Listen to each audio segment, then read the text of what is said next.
चलान टोकी number 1 के बारे च नहीं कि साडे खाम खा दे चालान होण। नंबर 2 पेट्रोल दियां वधियां होईयां कीमतां साडे बारे च नहीं हैगियां। इन्हां वधियां होईयां कीमतां ने सनतां बंद कर दित्तियां ने, कारखाने बंद कर दिते ने। सरमायादार नूं की फर्क पैंदा है? हाईटैक फीड वाले ने फैक्ट्री बंद की है, 25 एकड़ जमीन से उन्हें सोसाइटी कट के करोड़ों अरबा फिर कमा लिया है। फर्क किन्ना नूं पिया है? वो 500 मजदूर नूं फर्क पिया जिहड़ा उथों रोटी कमांदा सी। इंजी मेरे मुल्क दे अंदर सरमायादार ते पैसे चुकदे ने, उन्हां कोल बड़े मौके हुंदे ने। पहली गल तां कि इस मुल्क दा वड्डा सरमायादार इस मुल्क च सिर्फ उन्ने पैसे रखता है जिन्ने को नाल उन्हें या कारोबार छोटा मोटा करना है या कोई शै खरीदनी, बाकी सारा पैसा चुक के बाहर लै जाता है। साडे पुत्र भतीजे बाहर जाके मेहनत मजदूरियां करके भी पैसा मुल्क च घलदे ने, इन्हां दे पुत्र भतीजे इत्थों चुक के बाहर लै जाते हैं, जिहदा नतीजा हुंदा है कि साडा मुल्क कंगाल हो गया है, दिवालिया होने करीब खलोता है।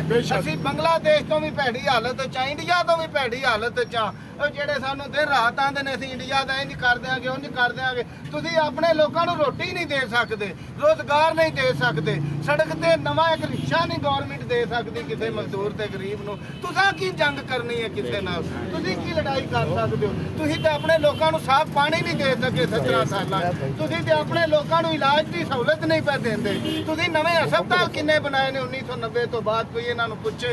तुसीं यूनिवर्सिटियां सरकारी यूनिवर्सिटियां किन्नियां बनाईयां ने? प्राइवेट तालीम का मतलब है सिर्फ वो बंदा तालीम हासिल कर सकता है जिहदे वड्डियां कोल ज़मीनां सी अंग्रेज दे ने दित्तियां या जिन्हां लुੱਟ मचाई है।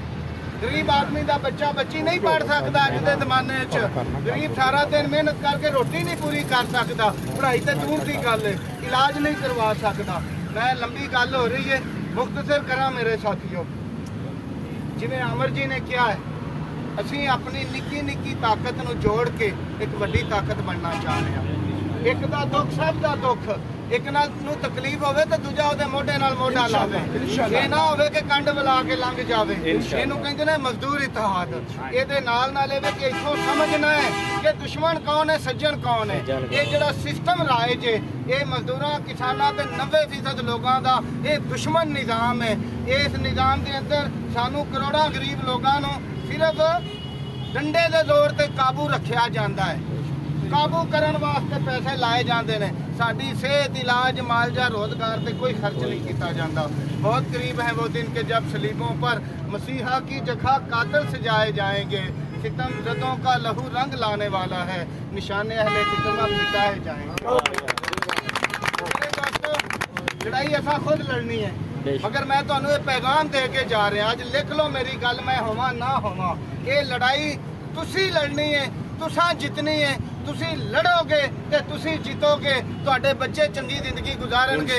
जिदन असी लड़ाई शामिल होवांगे, तुसी लड़ाई शामिल होवोगे ते लड़ाई सिर्फ चलाना तक नहीं रहनी, ये लड़ाई सिर्फ महंगाई घट करन तक नहीं रहनी। ये लड़ाई हिसाब लैगी इस मुल्क के सरमायादारां तो कि तुसी हज़ारां एकड़ दे महलां च रवो ते सानू 3 मरले दा घर ना लभे।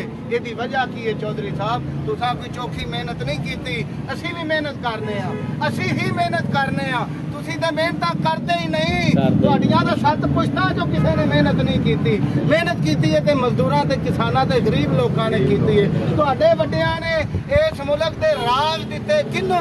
गोरे नूं। बरतानिया दे अगे तुसी इत्थों दीयां कुड़ियां पेश कीतियां, तुसी उन्हां नूं हुक्मरानी करन च मदद दित्ती, जिहदे नतीजे च उन्हां ने इन्हां नूं मुरब्बे दित्ते सरमायादारां नूं, जागीरदारां नूं।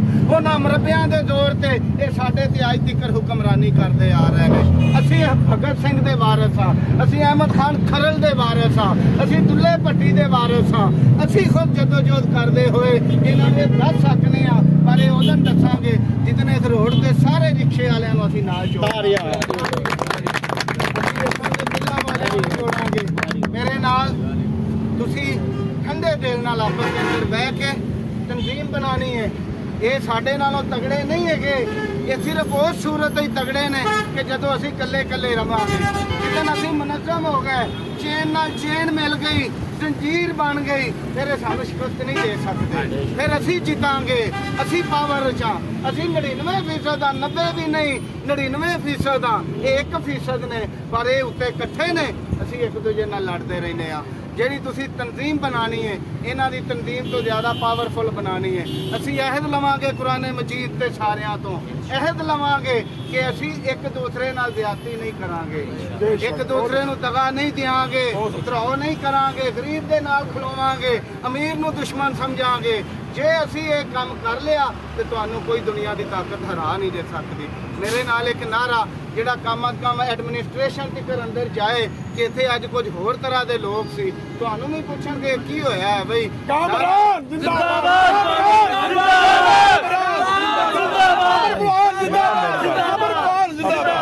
ਬਹੁਤ ਸ਼ੁਕਰੀਆ। ਨਾਰਾ ਸਾਡਾ ਦੋ ਨਾਰੇ ਹੋਣਗੇ, ਇੱਕ ਮਜ਼ਦੂਰੀ ਧਾਰ, ਅਸੀਂ ਹਰ ਉਹ ਬੰਦਾ ਜਿਹੜਾ ਆਪਣੀ ਮਿਹਨਤ ਕਰਕੇ ਖਾਂਦਾ ਉਹਨੂੰ ਮਜ਼ਦੂਰ ਸਮਝਦੇ ਆ, ਉਹ ਰੇੜੀ ਛਾਪੜੀ ਵਾਲਾ ਹੋਵੇ, ਰਿਕਸ਼ੇ ਵਾਲਾ ਹੋਵੇ, ਤਗਾਰੀ ਚੁੱਕਣ ਵਾਲਾ ਹੋਵੇ। ਨੰਬਰ 2 ਪੰਜਾਬ ਰਿਕਸ਼ਾ ਯੂਨੀਅਨ, ਰਿਕਸ਼ਿਆਂ ਦੇ ਜਿੰਨੇ ਸਾਡੇ ਭਰਾ ਨੇ ਅਸੀਂ ਉਹਨਾਂ ਦੀ ਯੂਨੀਅਨ ਬਣਾਣੀ, ਜੋੜਨਾ ਹੈ। ਲਿਹਾਜ਼ਾ ਪੰਜਾਬ ਰਿਕਸ਼ਾ